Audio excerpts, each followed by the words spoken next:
social and political philosophy and philosophy of language, in particular the Semantics Pragmatics interface, but also looking at the relationship between language and power and political discourse, with working on slurs and dog whistles. So today he's going to talk about code words and community norms. So the floor is yours. And we can't hear you.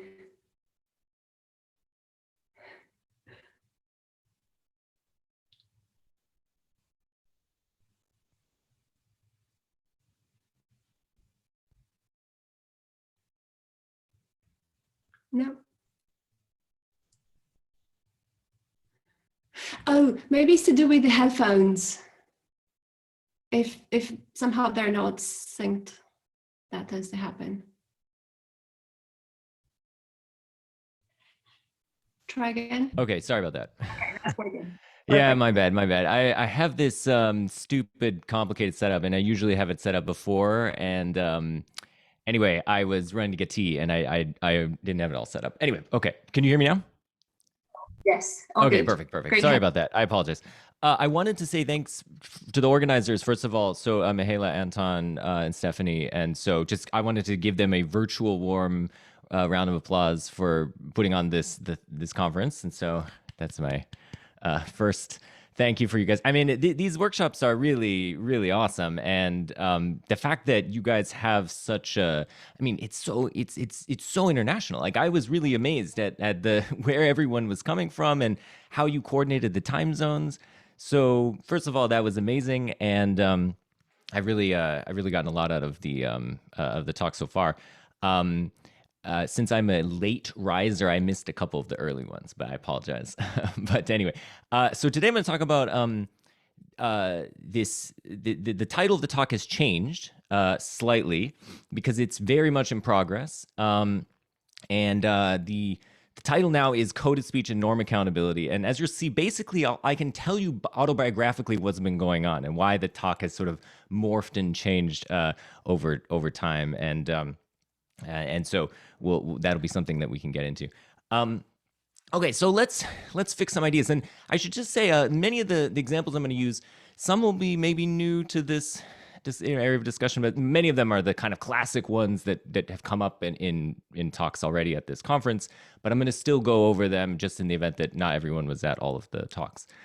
Okay, so here's during the first presidential debate in 2020. Here's Donald Trump. He's saying, "These cities don't want to talk like you, Joe Biden, about law and order. If he got to run the country, our suburbs would be gone." Okay, so Trump here is explicitly condemning these ongoing protests that were happening in Portland, Oregon, mostly involving minority and left-leaning groups and Black Lives Matters and others.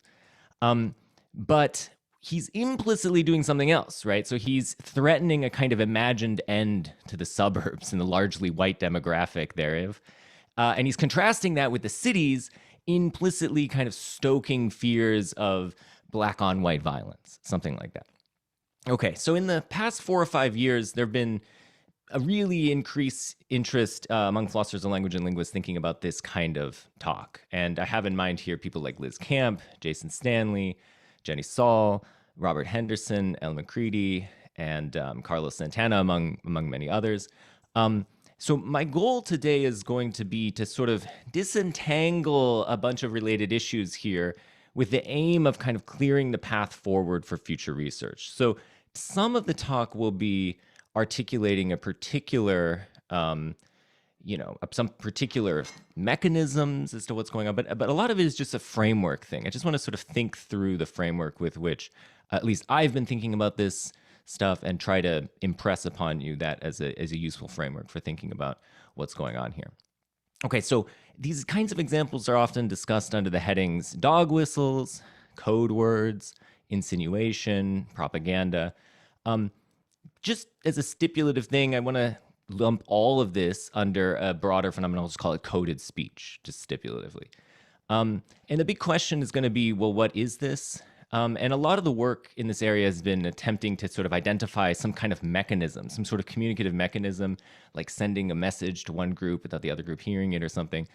And I think that's fine, but I think actually when you really start to think of these things as unified in a way, it's more useful to think about what is it that this kind of speech is doing. Not even maybe what it's intending to do, but what is it in fact doing? What are the material effects of such speech? So that way you can sort of target the phenomena, and then we can think about the mechanisms after. And one way to get onto the topic is to think, well, why would anyone speak in code at all? Why would you leave things implicit at all? And the plausible answer that I want to clarify and defend is this. This answer, the person I got this kind of answer from is Tali Mendelberg, whose work in political science has been really influential, and me and many others. The answer is to avoid some sanction by some norm. Okay, so we're going to get into this a little bit more. I've already mentioned that you can now, if you're thinking in these terms, you can sort of think of this as a kind of unified pluralism about coded speech. You have a unification of the phenomena, but a pluralism, potentially a pluralism about the mechanism. So it's a kind of speech that makes it easier to violate some norm without punishment. So this allows for intentional, unintentional, intended and unsuccessful, all kinds of coded speech that, people like Jenny Solve helpfully distinguish different types of dog whistles. Well, I think we can just sort of bring them under this broader heading here. You can even think of the coded speech as itself violating the norm, or maybe not. Maybe the coded speech doesn't violate the norm. It just sort of sets up violations of norms. It sort of allows for subsequent violations of norms. Okay, that's the, I really want to think broadly about this.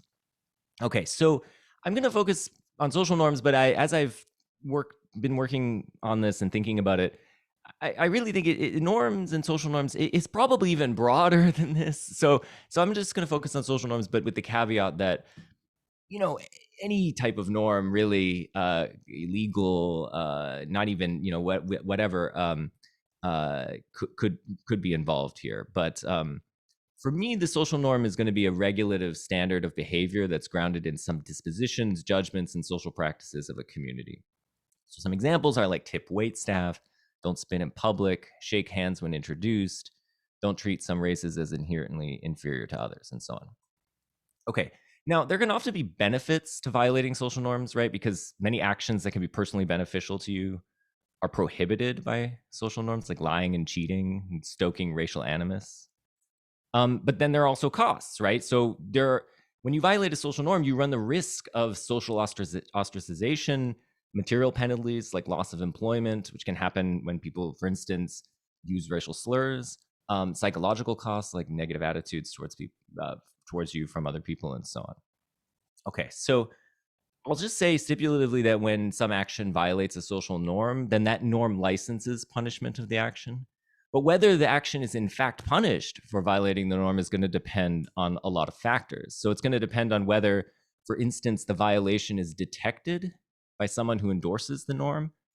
And furthermore, it's also going to depend on whether the would-be punishers in this instance judge it best to punish the violation.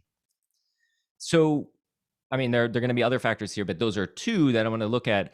And given those two, you can distinguish two tactics for violating a social norm without punishment. You can do it covertly, that is, violate the norm without anyone who endorses the norm knowing that you violated it. Or you can do it what I'm going to call slyly. So you can violate the norm in such a way that would-be punishers judge it best not to punish you for doing so. Okay, so I think dog whistling in its sort of paradigm instance is a nice instance of a kind of covert social norm violation. So the standard definition of a dog whistle is it's an expression that's used to communicate a message to one group that remains undetected by another group. And this credit goes to Richard Morin, credit to the term here. So here's the kind of locus classicus of the dog whistle from George W. Bush's State of the Union address. He says, there's power, wonder-working power in the goodness and idealism and faith of the American people. So this is a kind of knowing nod to Christians. He's fighting for their interests. But the message isn't heard by the people who might enforce a norm against favoring parochial interests of certain religious groups, namely like non-Christians, who just don't know what wonder-working power means. They don't know that it's a phrase that appears in Christian hymns. My focus isn't going to be on dog whistles, but my focus is rather going to be on these sly norm violations. So I think these can take many forms, but here are two. So one is that you can just directly flout a norm, signaling a kind of strength and thus subsequent danger to anyone who would punish you. And so the kind of obvious examples of this are like the Donald Trump. And if you look at the Wikipedia racial views of Donald Trump, they have like a catalog of like just like hundreds of instances that are exactly like this. So here's one example. Repeatedly labeling COVID-19 as the China virus, which he was doing like right up until, I mean, he's probably still doing it, but nobody has to listen to him anymore. So, but like, you know, this is, everyone knows this incredibly racist thing. He's just directly flouting the norm there. And he doesn't care because he's like, look, I'm so powerful, no one's gonna come at me, so to speak. But the interesting one I'm interested in is not that, because of course, to figure out what's going on there, we have to look at power relations and so on. The interesting one for our purposes for thinking about coded speech is the second kind. So this is where I think of it as generating a kind of higher order group uncertainty about whether the norm has been violated. So I call that norm discordant ambiguation, and this is the thing that I'm ultimately interested in for this talk. Okay, so here's the kind of wild, most extreme version of this that I think there can be, and I'm interested in how this can happen. So I think this can give rise to cases in which someone violates a norm. They're believed by everyone relevant to have violated that norm. And furthermore, all those people believe that violations of the norm should be punished. They all endorse the norm. And yet it's rational for no one to punish them for violating the norm. And thus no one does violate it. Okay, this is I think the really interesting type of case. I'm going to look at a couple examples of this and a couple different mechanisms for how this can happen. Okay, so one example I think is the kind of classic Talia Mendelberg example. She builds a lot of her book around this example, which is the H.W. Bush, Willie Horton campaign ad.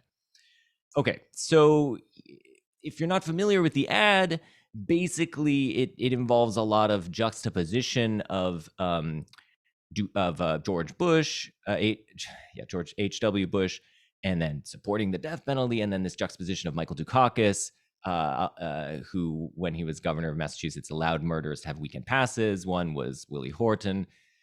Okay, here's a description of Willie Horton, the thing he did. He received some weekend passes. During one of those, he committed this heinous crime. Okay, that's all done via voiceover. Okay, so the juxtaposition here is of the Willie Horton of his picture, which clearly depicts him as African American, and the description, this sort of horrifying description of his crime, stokes this kind of fear of increased Black or minority crime under Dukakis' presidency.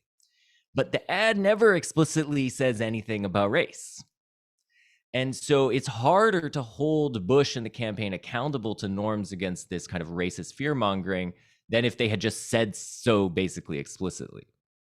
And Talia Mendelberg notes, I mean, there are lots of elements of this in her analysis, but she notes that when it was actually called out, potentially that led to, I mean, well, she basically has a reconstruction of what was going on at the time, and she thinks that, well, she points out there was at least a statistical correlation between Bush was actually falling in the polls, then this ad was released, then his numbers jumped up, and then he was called out for this being a racist ad, and then the numbers started to dip again, but then it was election time and he won. Okay. So here's the thought. The thought is that many people recognized the racial appeal before it was called out. I mean, they just look at it, it's like a horribly obvious racial appeal. But because it wasn't overt enough, they thought, well, I'm not going to punish Bush by not voting for him. There's lots of complications there, but But furthermore, it's that they're not going to decrease their support for Bush on that basis. So the thought is, I'm still going to be okay with supporting Bush on those grounds, and I'm not worried about doing so. I'm not worried that doing so would itself warrant punishment from other people. So this is a case where Bush's ad did maybe violate certain norms of against racism, but furthermore, it set up further violations of norms against racism, namely people supporting Bush for this, for doing this kind of racist thing, and getting away with it, right? Because people are worried about holding, there's too much ambiguity, so to speak, in the action here to get people to have people worry about whether they're going to be punished for supporting Bush on that basis. And so the ad violates the norm against, say, racist fear-mongering and results in further norm violations supporting racist fear-mongers without punishment. Here's another example of this, more recent example. So the executive order 13769, the quote Muslim ban. So a question that arose with this was whether barring entry to the U.S. To people from certain Muslim majority countries would count as a violation of the Establishment Clause. And almost immediately after Trump put out the order, they sort of realized this could be a tough one to defend in court, so they amended it, and they added a couple other countries. So they added North Korea and then government officials from Venezuela. So then it made it a little bit less clear whether that was violating the clause. And the order was challenged and is upheld at the Supreme Court. And here's John Roberts. So the important part is the part that's in bold. He says, when we're reviewing the presidential directive, neutral on its face, addressing a matter within the core of executive responsibility, neutral on its face. That is, it's not targeting Muslim majority countries on its face.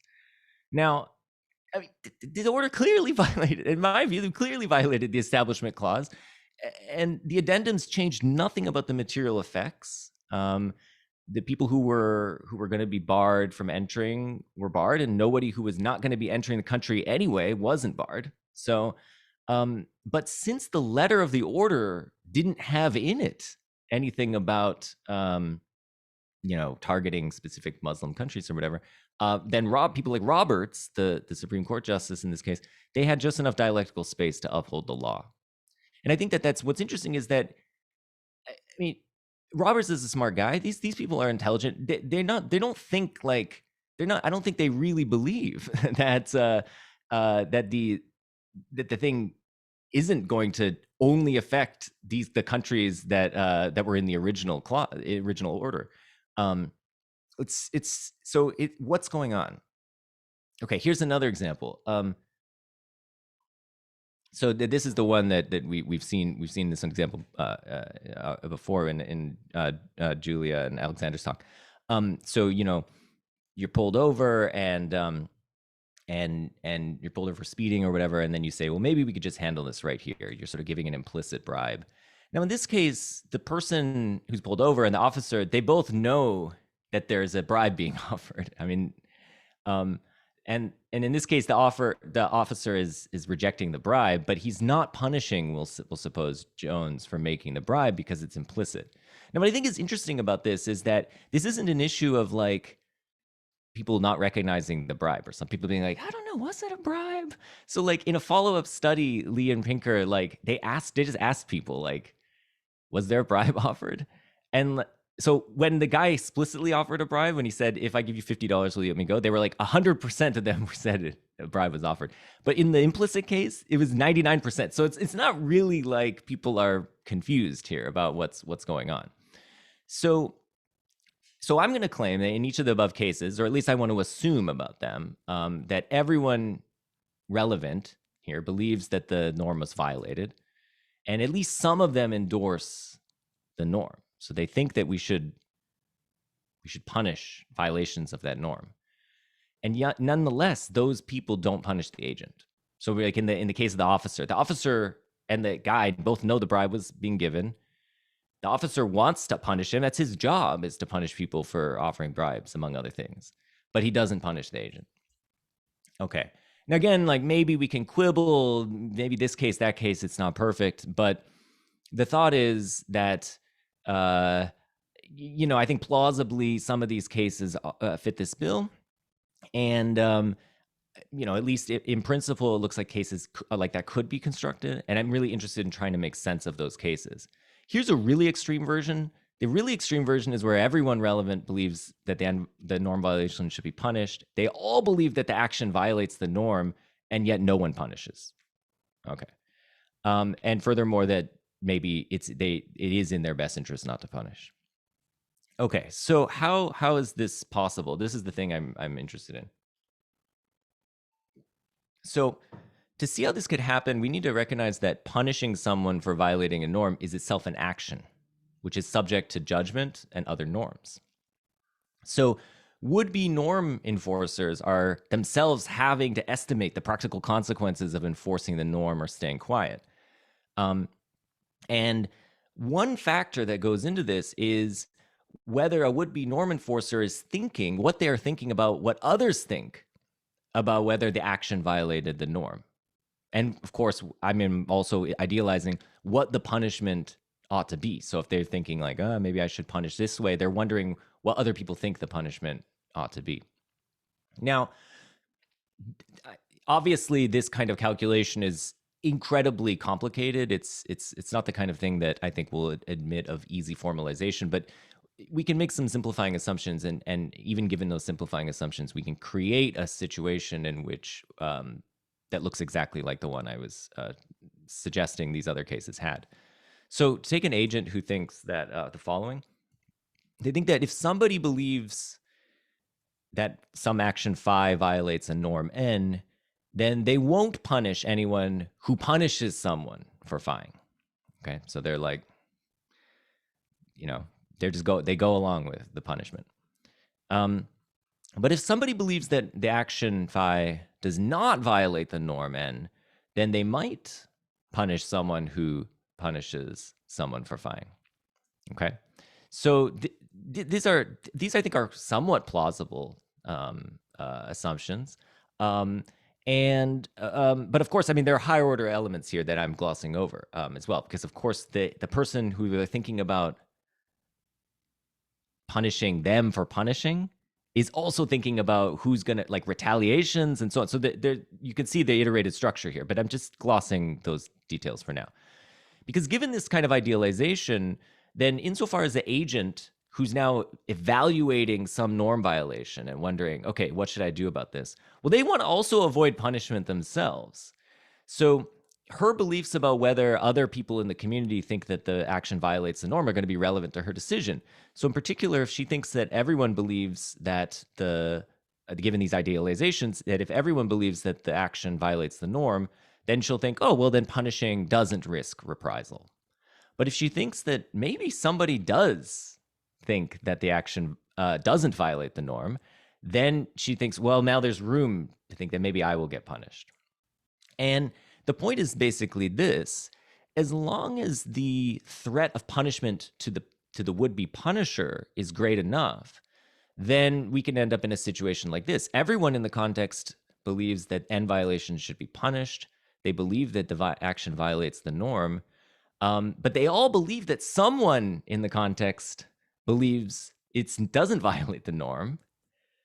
And so as long as the risk of reprisal for punishing is too great, as long as they think it's too great, that is, they think, the punishment to themselves is great enough, or they think, the probability of a small amount of punishment is high enough, then they'll judge it better for themselves not to punish in that case. And as long as you set up the payoffs correctly, this could be rational. So my hypothesis is that this captures the experience of sort of the n-enlightened, the person who's coming to the table knowing that the norm was violated, but but in this kind of norm discordant, ambiguated way.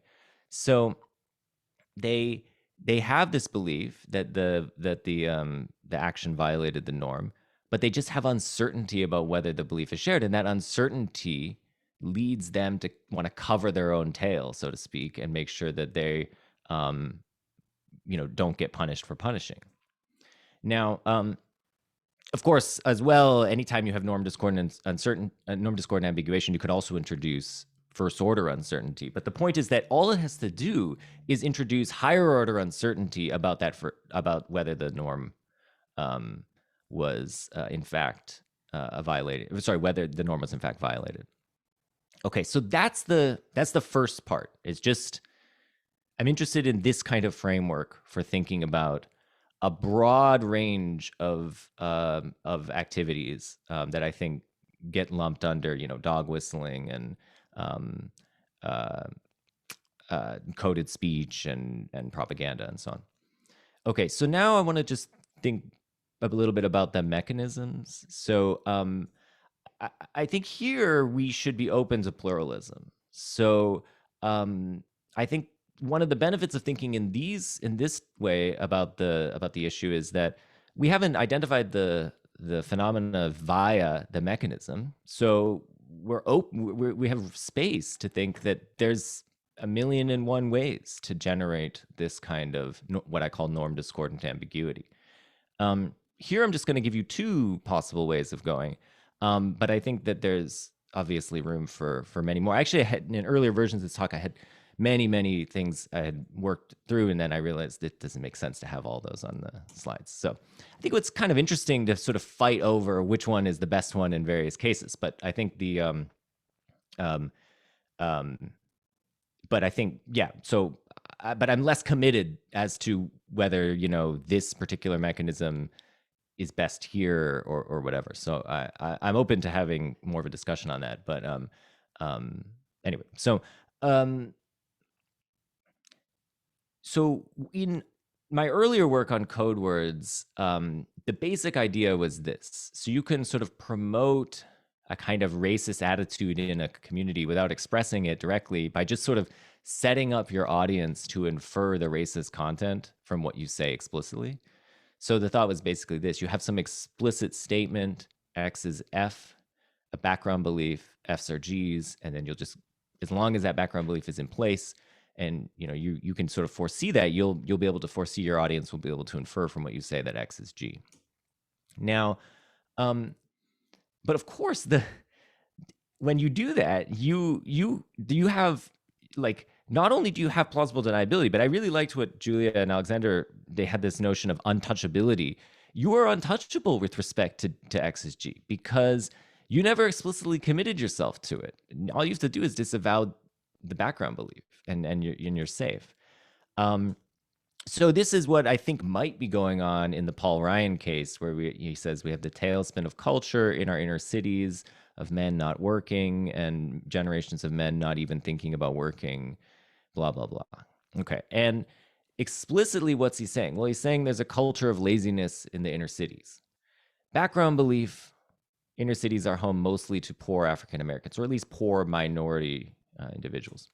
So then you get this inferred belief that members of that community are lazy. Okay. Now, because Paul Ryan didn't say, or according to this view, communicate in any sense the implicit content, it was just set up to have you infer it. When challenged, he can back off the implicit content and even turn the tables on the challenger. So you could say, hey, you're saying African Americans are lazy. And he goes, no, I didn't say that. You're the one making this about race. You inferred that. That's your responsibility for inferring that. It's not my responsibility. I didn't do it. I didn't say that at all. And this is exactly basically what happened when Congresswoman Barbara Lee tried to call out Paul Ryan on this point. Now, how successful this is obviously a matter of debate. I mean, I take it that most of us are just like, yeah, Barbara Lee was right. Congresswoman Lee was 100% right. Nonetheless, I also assume that many of us would think that, well, maybe there are other people out there that, that don't think that, that don't share this belief, right? Or there's at least a degree of uncertainty about higher order uncertainty about whether the belief is shared. And if you're in a position of whether, wondering whether in a community where you think there might be a mixture of attitudes about what was said or communicated, that there might be a kind of resistance or hesitation about trying to hold Paul Ryan to the accountable for this. And so, and I think this might be also what's going on in the Willie Horton example.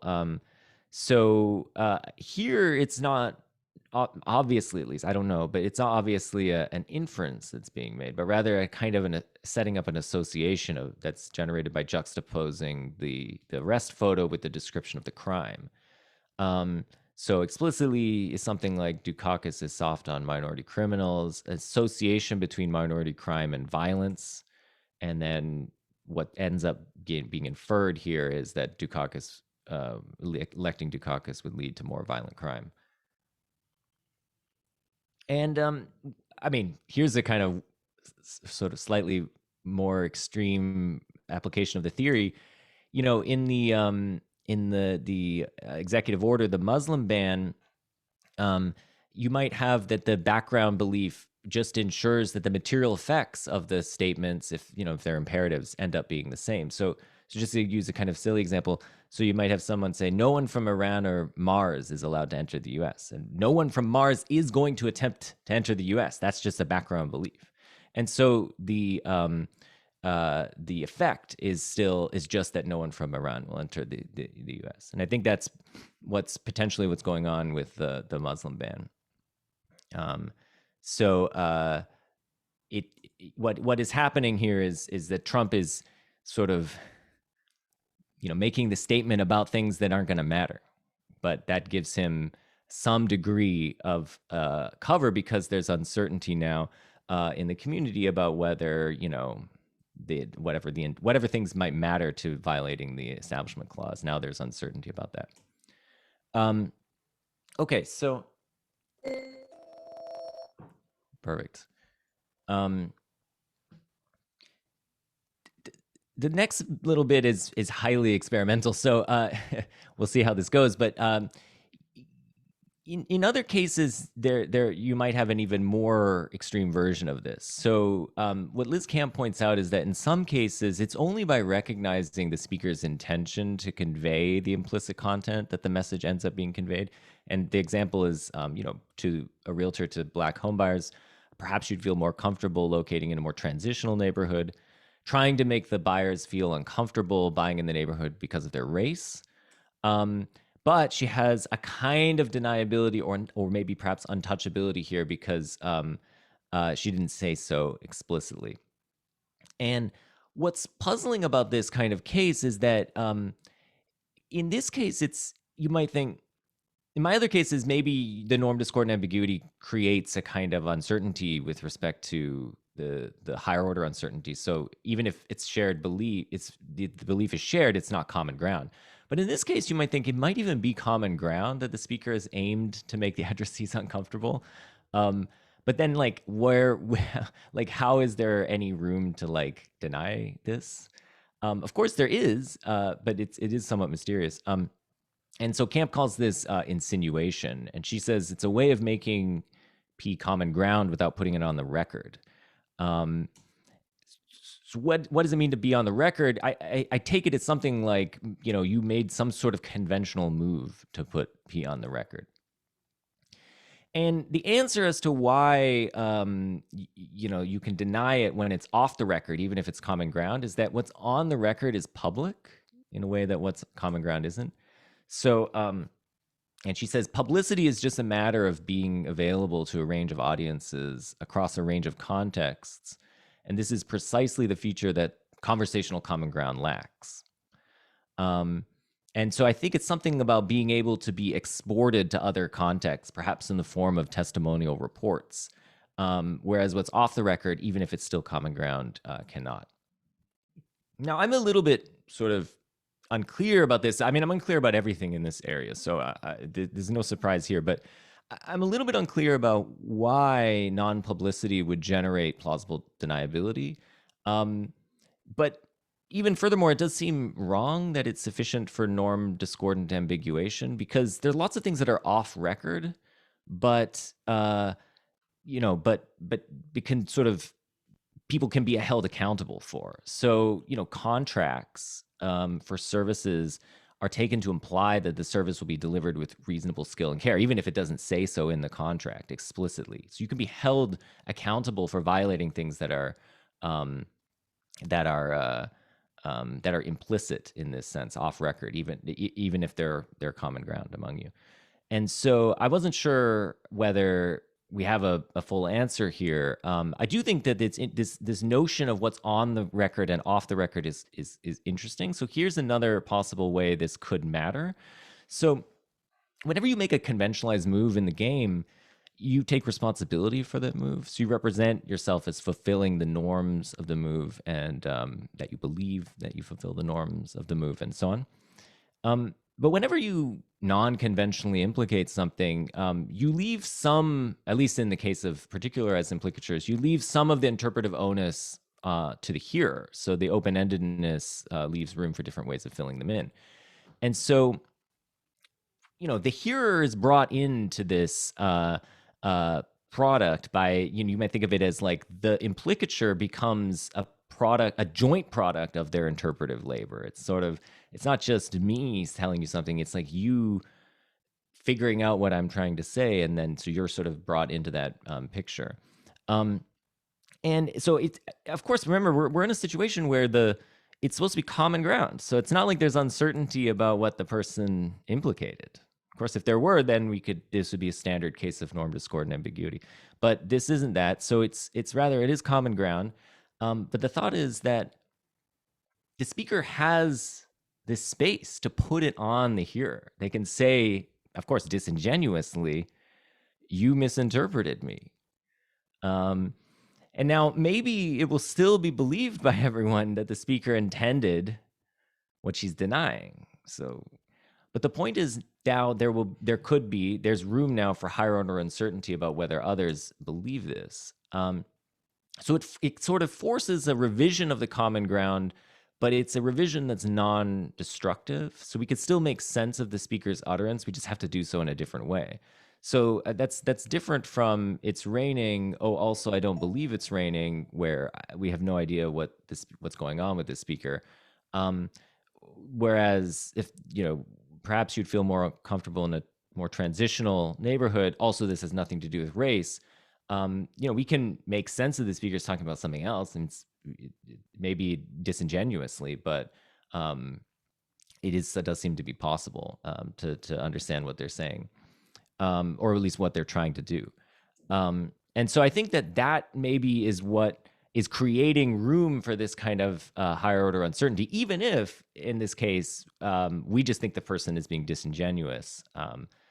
We recognize implicitly that there's sort of room for someone else to come in and be like, I guess. Okay, and I think what's also interesting about these two mechanisms here is that in both of them, the sort of key move is that the hearer ends up being accountable in some way for the implicit content becoming believed. It's somehow through the hearer's inference. And so it may have something to do with the fact that the interpretive responsibility has been shifted to the hearer. That's crucial to generating the norm discordant ambiguation. Although I'm not totally sure about this. That was just something that occurred to me.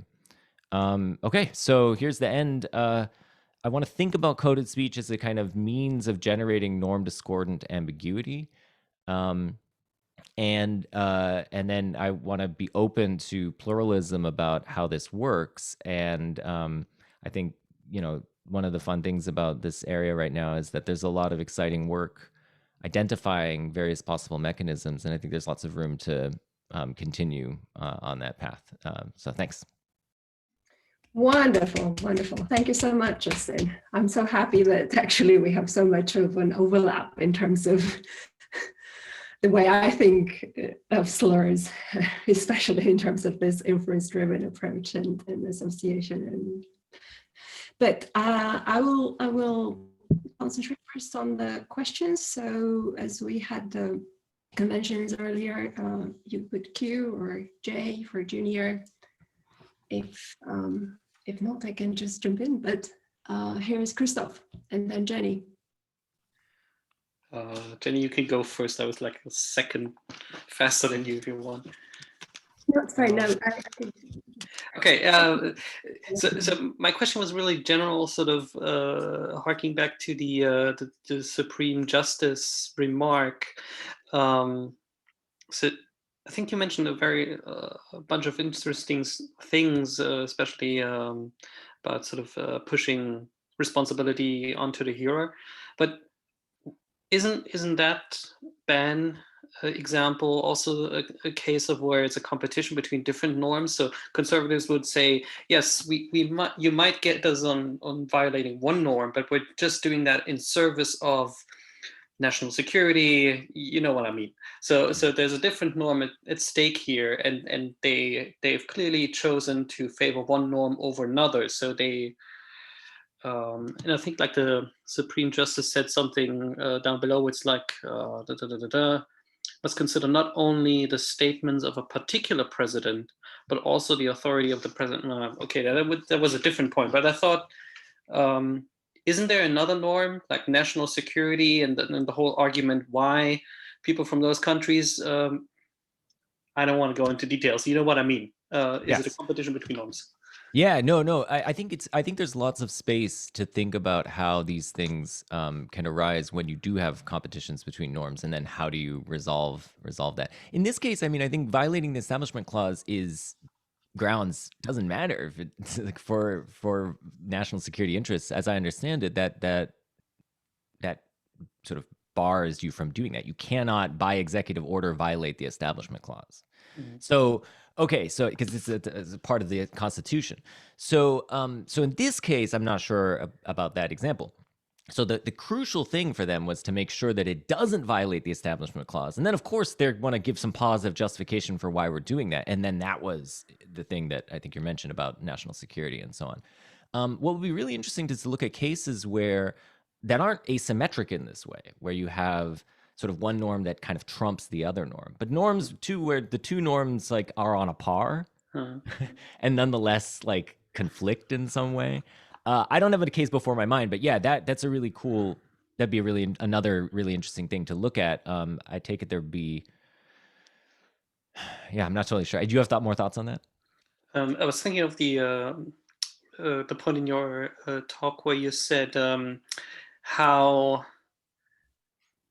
the speaker can manipulate the audience by not sort of putting it out there, but sort of letting them make certain inferences. So, and that might be a case of where it's on par, where a lot of times the argument would be, oh, it's just for security reasons. I'm not trying to marginalize anyone. I'm just doing it for everyone's safety. It's sort of like presented as if it was like an inclusionary argument. I'm doing it for everyone. I'm just trying to keep everyone safe, but it's clearly marginalizing. So that's often the spiel. And maybe those are cases where the norms are at least presented to be on par. Maybe they're not on par, but presented as such. Yep. I think, I mean, this is a little bit like, I mean, it reminds me, it's not quite, but it reminds me a little bit of something that Jenny Sauls talked about fig leaves. Now, it's not quite the same thing, but it's a little bit like you do something, which like, if you had just done that thing, you would have violated the norm or whatever, and then it wouldn't have any redeeming qualities, and that would be that. But then you do something else. So you like add some extra interpretive stuff to it. Which then somehow rescues it. And then in the way you're thinking, I think, is that the other thing you've done is sort of made it good by some other norm, or made it like, it's the sort of thing that you ought to do by the standards of some other norm. So that sort of somehow rescues it. Yeah, I mean, what's interesting is, so here's a way to think about how that might add another dimension of complexity to this whole situation, which I've been trained. It's already complicated, but which is that.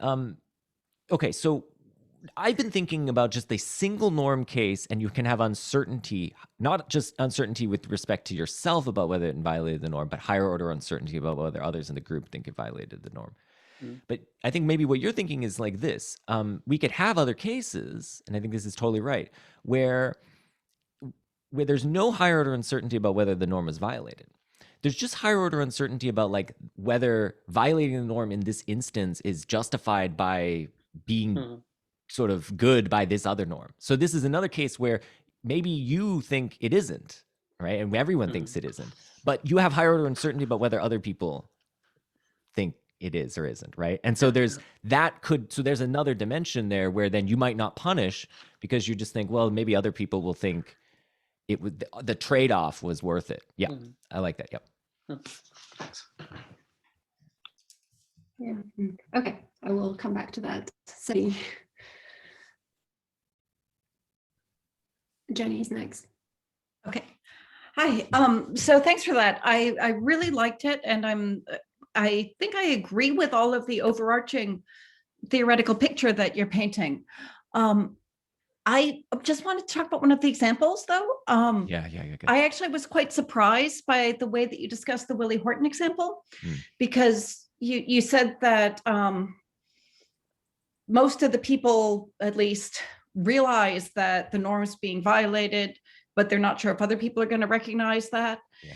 And that is at odds with the way that I had read Mendelberg, who I took to be saying that people don't realize that there's anything racial going on, and that it's important that this activation of their racial attitudes that she says takes place, that it happens outside their consciousness.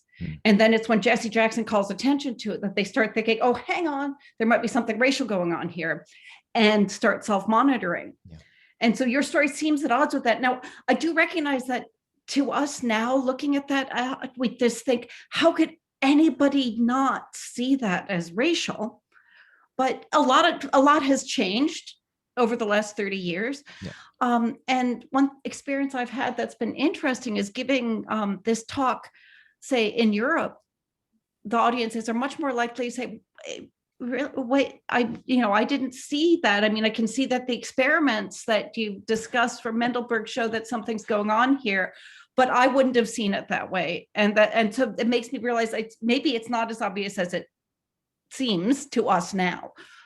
Now, of course, it's crucial that it's us now who, even back when the ad came out, Black people had no problem seeing there was something racist going on there. Yep. Right. There are certainly groups that saw very clearly there was something racist going on there. But anyway, the story that you tell about how people kind of put up with it seems at odds with the way that Mendelberg describes it. And so I'd ask about that.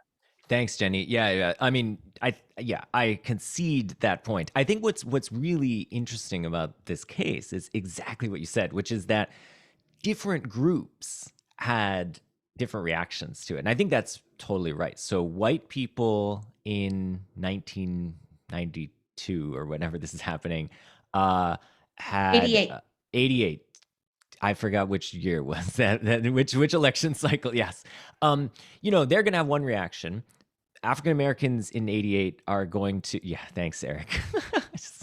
African Americans have a very different reaction. Presumably many will. And then there's like us now who have a different reaction. What I think is so interesting. So like the story that I told could explain the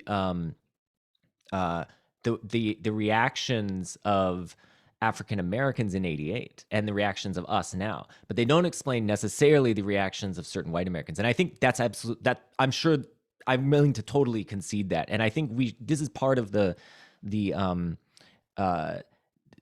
sort of pluralistic approach I want to adopt, which is that it could be that what's an instance of what I call norm discordant ambiguation with respect to one group could be a case of just sort of ordinary, associative stoking racial animus or something in another group or something like that. And yes, I think we should be open to that possibility. And so my interest was just to articulate another kind. So one way is like this Mendelbergian idea of just like it's purely associative and there's nothing sort of going on in like, at the level of conscious thought here. And then I just wanted to show that maybe this case could actually be seen in a different light and still sort of generate the same, material effects. Okay. And that's like really, really weird, right? But it's really cool too at the same time. So you could have multiple things happening, and I'm ultimately interested in the fact that, Bush was, obviously there are other components here, but Bush was not held accountable for this at the time. But of course, there are many. It's a complicated thing with elections, obviously. But I take it that, here's a potential counterfactual to consider. If Bush had just like had this ad and like had a bunch of N-words in it and a bunch of like really, would he have been? So there's limits here, and so it does feel like, this was a successful instance of the ad. I'm interested in how that can come. I'm interested in why that's coming to be, and I think you're right that there's got to be different things happening in different groups. Can I follow up quickly? Yeah, I would like to personally. It's all right. Yeah, so I that's great. I see now what you're doing. You're not saying Mendelberg was wrong. This is the story. No. You're saying there's another group that may be like this. And I would urge, actually, there's going to be another group, which is people who aren't moved to vote for Bush by it, but what they are moved to do is to keep their mouths shut and not speak up. Yeah. I actually think that it's interesting that Sally just put something about bystanders in the chat, because I was just thinking as you said that, which is probably why she put it in, but she's left now, that's probably a key reason that bystanders don't speak up. Yeah. Because they think, well, it seems kind of racist to me, but I'm not sure if other people would agree that it's racist. And so you've got actually an explanation of that sort of thing here as well, which I think is really important. Yes. Thank you, Jenny. Exactly. Yeah. That's what I was always just trying to, I feel like I'm seeing the world. This is horrible, but I'm seeing the world through like just the economics of social capital. Now it's like, how much capital you want to spend? Because it's always risky if you want to, and that's exactly the situation of the bystander. Is like, do I want to spend my capital on this thing, which could backfire, because even though I'm certain it was a violation, is not seen to be as such in other cases. And then I just, not only did I, go ahead. And those calculations get so much more complicated, which is something I've been worrying about a lot on the internet, where it's not just, are people going to think that I'm overreacting, but what if I become part of a massive mob pile-on and it backfires and it makes things worse? Yes. Right. Like I've started being hesitant to speak up about things sometimes because I don't want to feed the free speech beast that comes in and objects whenever you criticize anything, so I think there's a lot of complications there, and I like the way that you're providing a framework that let us pursue lots of different options in there for different groups of people in different situations. Thanks, Jenny. If I may just jump in, it feels like, to me at least, it feels like this relates to the pluralistic ignorance issue, in terms of like, it's exactly like, what's the prevailing norm in a particular setting, and then kind of judging what's the majority, like what's that kind of sweet threshold of people who might believe this or the other one, and then kind of calculating, are you going to conform to the norm even though you privately disapprove, but publicly want to be perceived as conform, not transgressing at least, because it will incur costs and so on. But I don't want to hijack the list of we can come back. Mihail, can I just respond to that briefly? Yeah, so yeah, because I know I love that, and I think what's one thing that we've seen, I think, with in the last, I don't know, decade or so, at least for me, at least, I mean, this is just maybe autobiographically, is that one sort of groups that are interested in punishing these offenses that are that are maybe borderline, were seen to be borderline before, have themselves instituted norms in their community. Basically, if you see something, say something type norms, to go back to Eric's example, where when people don't follow those norms, they are punished, right? So now you add other norms into the mix to basically change the incentive structure for people. Now people are incentivized to speak out because they don't want to be seen as having seen the violation and not said anything.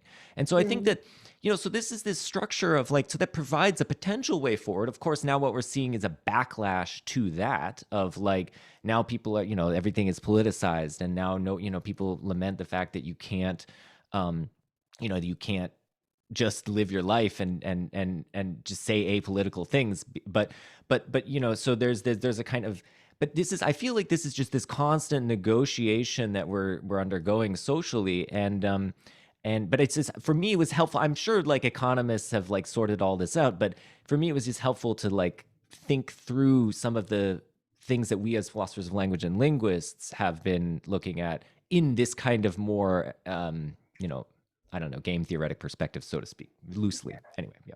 And one point, just kind of when it comes to punishment, I mean,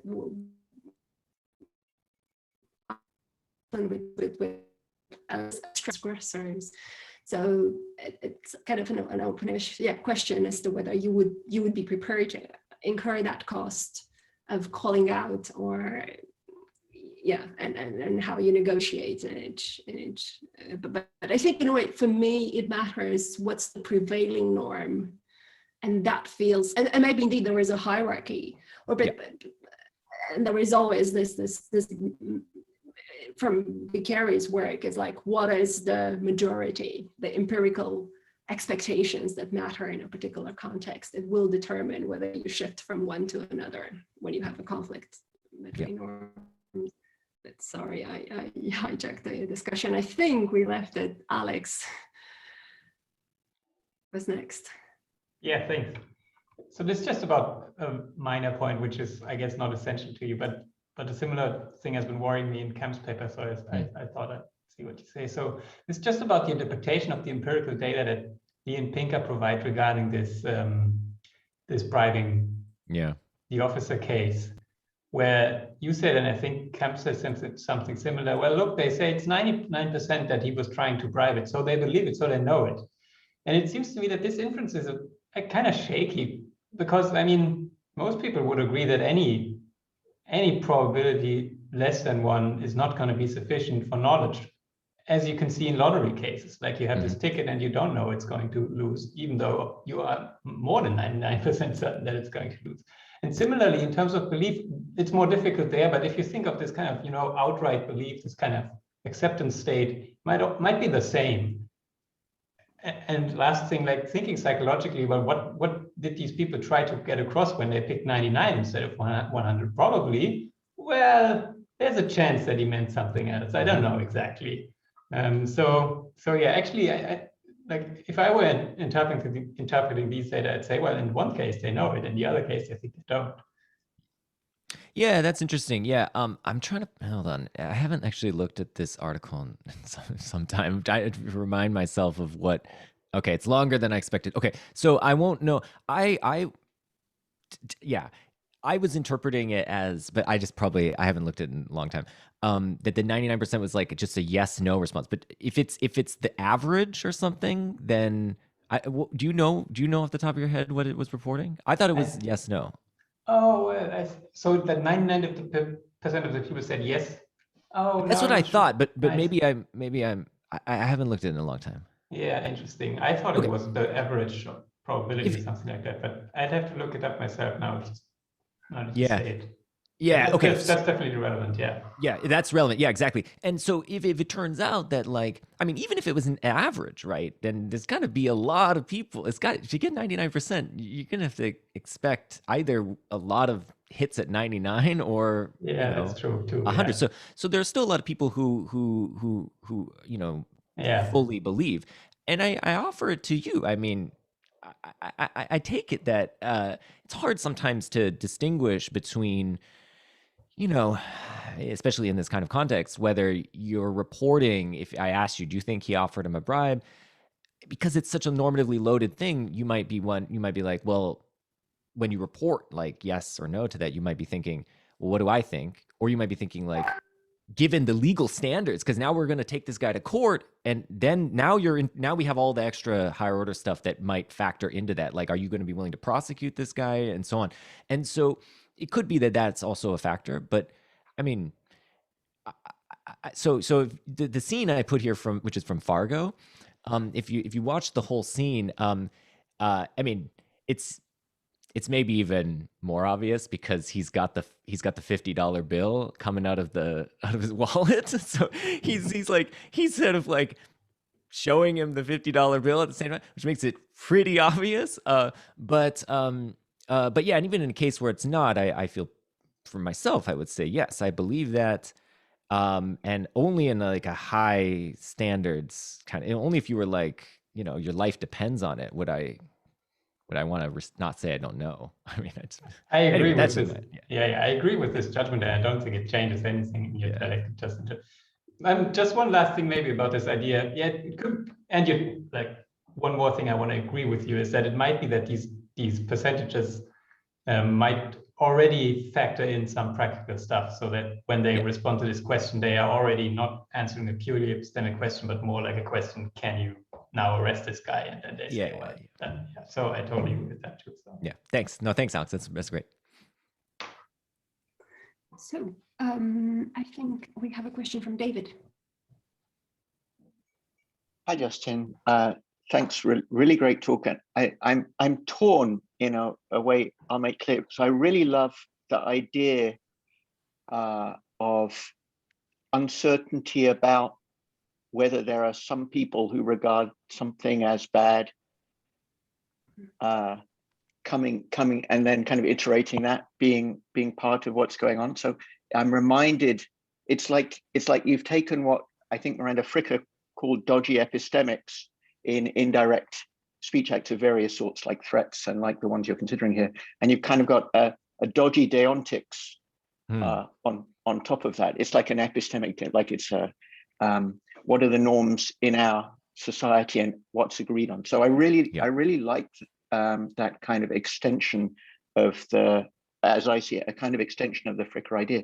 But on the other hand, your own comments and the questions leave me skeptical as to whether that's what we really ought to focus on. So if we consider a case like, let's say, the New York Times not calling someone on something, you might say, oh, well, that's because they've done Justin's reasoning and they've recognized that not everyone agrees with what their centrist viewpoint would say about a certain act. So even though they feel it's transgressive, they know that not everyone would agree. The more cynical view would be, you talked about social capital, right? The more cynical view would be that the New York Times doesn't want the hassle. It doesn't want to get into that. Yeah. It doesn't want to be attacked. And also in bystander cases more generally, we get other factors like the bystander effect, so-called, which is not specifically applied to racism and transgressive acts, but generally the habit of people to leave it to someone else to deal with any problem, never mind leave it to someone else to call out someone who's performed a transgressive act.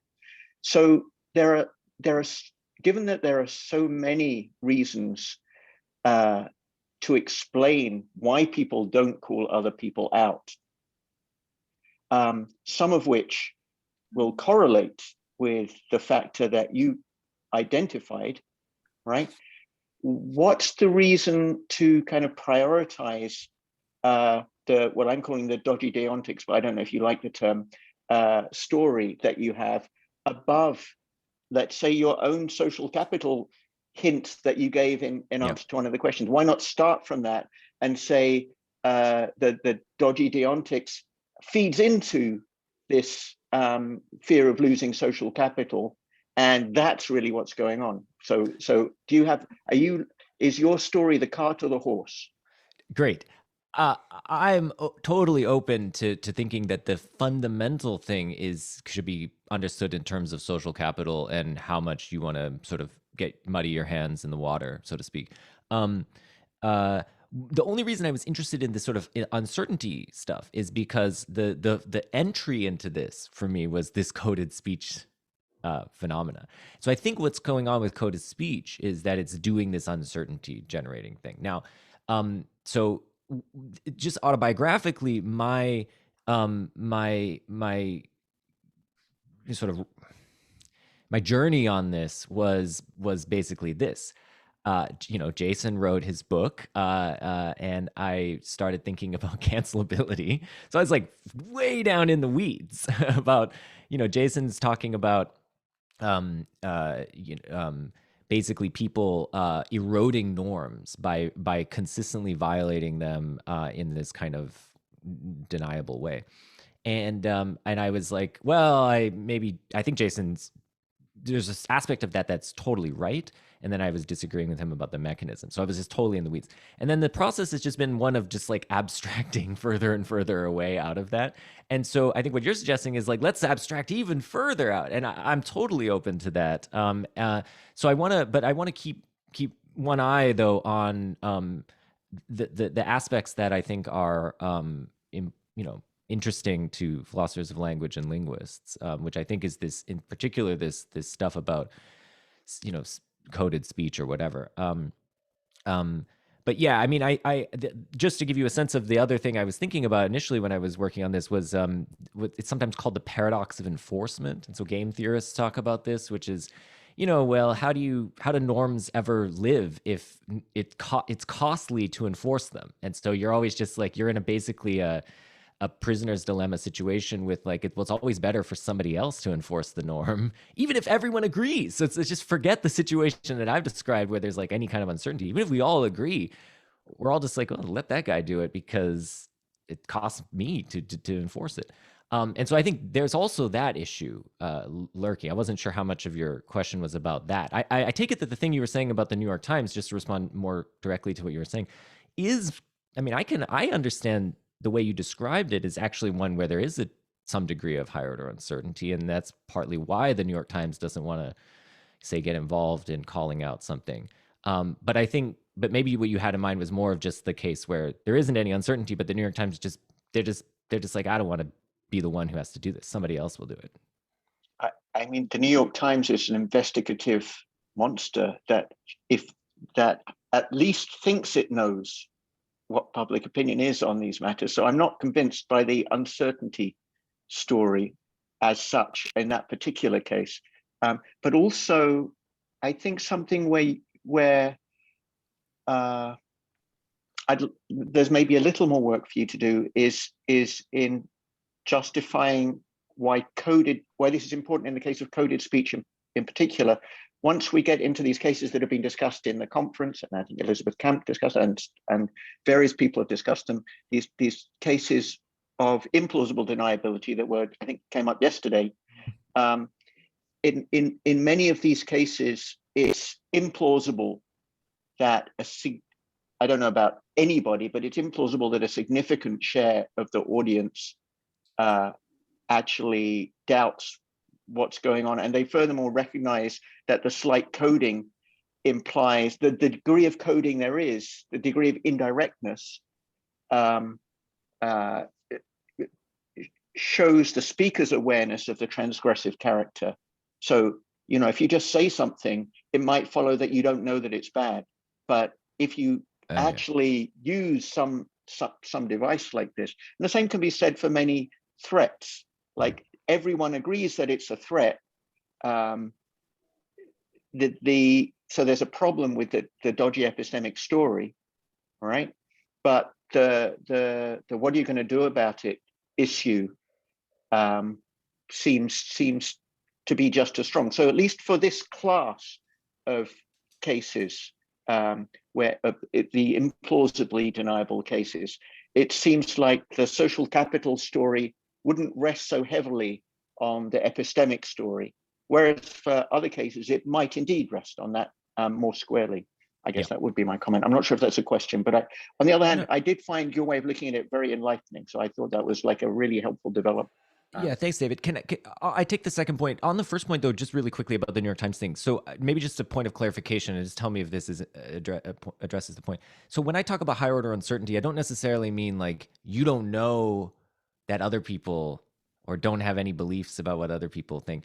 If you believe other people disagree with you, that's also going to be sufficient for the kind of norm. That's also going to be sufficient for potentially sufficient for you to not want to punish in that case. So it's not just about like not knowing. It's also like in a case where, like if you're an African American surrounded by a bunch of white people in 1988, and you believe they all think that ad was fine, and you're not going to call it out because the risk is way too great. So it wasn't just about uncertainty. Yeah. Good. I guess the one way of looking at this question is it's not just a matter of who, as you said, disagrees with you, but who will disagree with you. So you can see disagreement as a practice rather than. So one can kind of make a very similar argument to yours about the way the commitments that might be made in public, as opposed to making them about what people actually believe instantaneously. That's right. That's right. And the structure then would be very similar to the structure that you identified, but the interpretation of the model would be slightly different. Yep, that's 100% right. No, thank you, David. That's really helpful. Yeah, it's because part of what you're evaluating, I'll just say it right back, just so we're on the same page, I think, is not just who happens to disagree with you, but like also your estimation of how much they're willing to act on that disagreement. That is what you called disagree publicly or something. Yeah, of course. That's definitely right. Yeah. That's not something I mentioned. That's what I was thinking, yes. Exactly. Yep. Since I see no questions in the chat, actually, I want to press you on that, precisely that distinction between private and public, because people are following norms because they expect a reward or they fear a punishment. Yeah. So like you would expect that like in a predominantly bigoted society, like when an oppressive norm is established, then the desire to conform creates pressure for even non-bigots to discriminate. Though they privately disapprove. Yeah. How targets are treated. In public, they conform because precisely they fear challenging the norm. And the reverse, like in a predominantly non-bigoted society where the oppressive norm is not established, the bigots would have an incentive to hide their beliefs, their private beliefs, precisely in order to avoid social sanctions. So, how do you see this distinction between private and public? Excellent. Yeah. Thank you both, Mihaela and David, for pushing me on this. So I think this is a challenge to one of the. I mean, not challenge, but it's a invitation to think beyond the idealizations that I made on this slide. In particular, one of these idealizations has to do with connecting belief. They're sort of with the punishment part. Yeah. And so I did that just, I think, because I was just like thinking about it just in terms of like, well, we can port over this structure of, of higher order belief and we can work within that structure, and that's useful. But you're totally right that like, that the sort of private beliefs, which, we can just take as private matters, the connection between them and action is not, immediately, it's not, I don't know, it's not one-to-one, right? And so there's all kinds of factors that go into that, and what you really care about is that's what you really care about. And I was just sort of, if you have the right assumptions connecting these things, then you can just go by your estimation of their belief as basically an estimation of what their action is going to be. But ultimately, you're right. Both of you are right that what you care about is not the estimation of their belief. You care about ultimately they care about the estimation of their action. Are they going to punish me? And as long as you don't have an assessment of their private beliefs, how would you? They keep silent. you only can evaluate what's public, Sure, their sure. actions or their beliefs. But I think, yeah, the difficulty comes where like you have this disparity between what I believe and what I show, what my actions are. I mean, here's another criticism of this picture that I've given, which is which builds a little bit on, I think, both of what you're saying, which is that I've given this very individualistic model where all of this stuff gets reduced down to the sort of beliefs of individuals, and I've supposed that relates to their actions and so on, but there's going to be all kinds of structural factors that enter into this. And maybe some of those structural factors won't be reducible down to just the beliefs and dispositions of the agents. So this is a point Sally has made again and again, that we need to actually look at structural features of the system in which these individuals, these actors are embedded. And so it could be that part of the calculation here will have to depend on your evaluation of those structures in a way that doesn't go by way of your evaluation of an individual's beliefs or even, anything private about them. Yeah, I think that's right. I take that point, and I think that I think maybe what I want to suggest, just like to make this like the most unfalsifiable view possible, which is what good theoretical frameworks do, is to say, there's a black box, and that's the thing where all this stuff goes in, and it's just some estimation of what things we think go into that black box of what people are going to do, in not just individuals but institutions and so on, and that's kind of the main point I want to make is that, and put that way, it's basic. I think it's not trivial, but it's very close to trivial.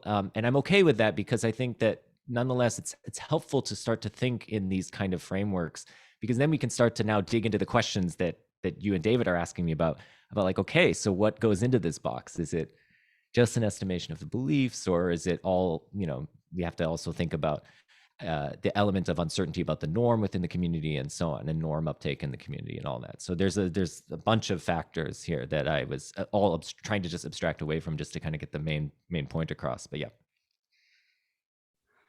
Anyway, the point is like the social pressure would trump the private. Yeah, totally, exactly.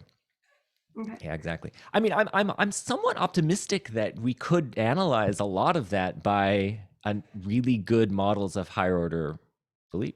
I mean, it'd be really interesting to see that. I just don't know enough about economics and the epistemology of group belief and all that to have a good sense of that. But I think I guess another takeaway of this talk is sort of like, yeah, there's all this interesting philosophy of language stuff, but I really didn't do that much philosophy of language in this talk, really. I mean, most of this was just like kind of trying to reorient almost away from the philosophy of language into social epistemology and things like that, which is a topic I don't know that much about. So I'm sort of, it's an invitation both to you guys and to also myself to start to look at these other literatures for answers. No, that's wonderful. That's precisely what I'm interested in mostly. If there are no other questions, I mean, I could, in a way, are there any other questions? I don't see anything in the chat, but one thing before we kind of move to a final point of discussion that I think is very important, relating to Sally's point, is just to finalize on your talk. So I'm interested in this kind of mechanism of spreading of harmful effects, either from slurring or dog whistle, or how does it kind of go from one listener inferring the bad content, or how does that spread to others? Because in a way, I kind of I love your approach of the inference driven, and that's something I develop in terms of sort of invited inference, kind of following up on Zwicky, and that's what something is going on with slurs, in the sense that you sort of kind of import roles from social games into conversation, and then you have a feedback loop where you kind of export those roles that you establish in conversation into social games, and that's something you count on the hearers to infer. You have this kind of shifting of the onus of accountability on the audience, but that's just one move. That's the inference in one particular listener. Do you have any ideas of how that could spread to, a larger group?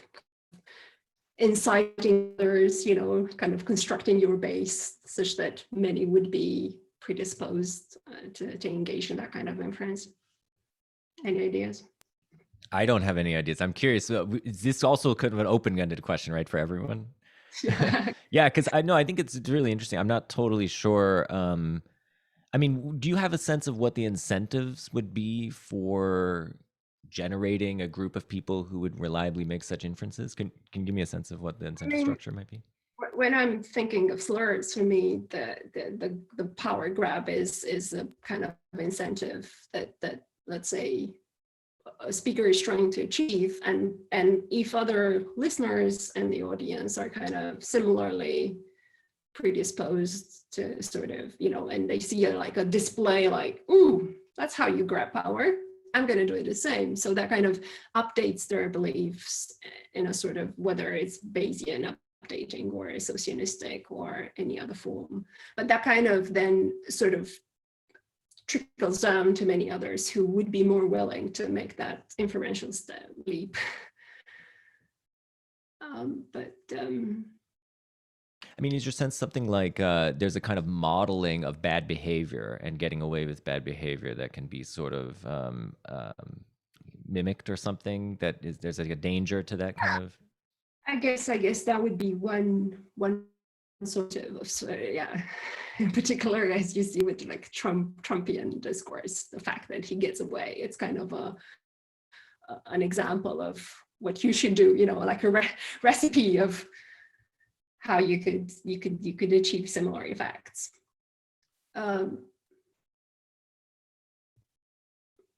Yeah, I mean, that's why I liked your idea of sort of having this, and I think you're on board, and I'm not sure if you have the label, but today's inference that you sort of hope that the listener would make, and then whatever the incentive that you provide or whatever they see that is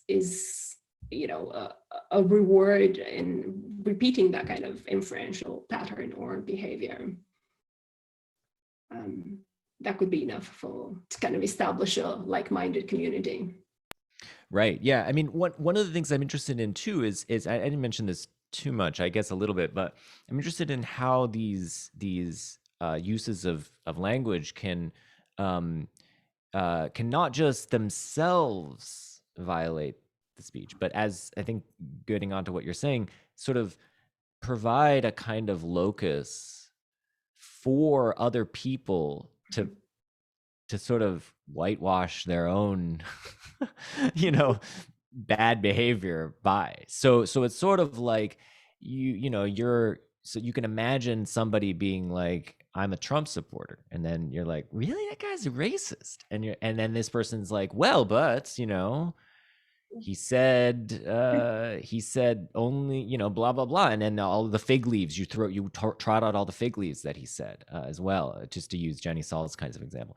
So it's sort of like, what I'm interested in is how this kind of, like, to your point, is it can perpetuate itself right within the community, and it's not just perpetuation by other people mimicking or doing that same thing, again, but rather by the fact that, to use Liz Camp's terminology, since it wasn't on the conversational record, there's all this interpretive leeway after the fact that people can pick up on, and then to get to what Alexander and Julia were getting at is, like, I think it's really interesting, and I'm really glad that to Alexander and Julia, like, I'm really glad you guys are working on this topic of deniability, because I think it is actually quite puzzling why it is that some things have that status, like, can just it really is mysterious, and but it has this kind of, it does kind of like perpetuate itself throughout the community, yeah, but anyway. This is just to say, I think that's just another instance of what you're getting at is how the effects can kind of perpetuate. Yep. Yeah.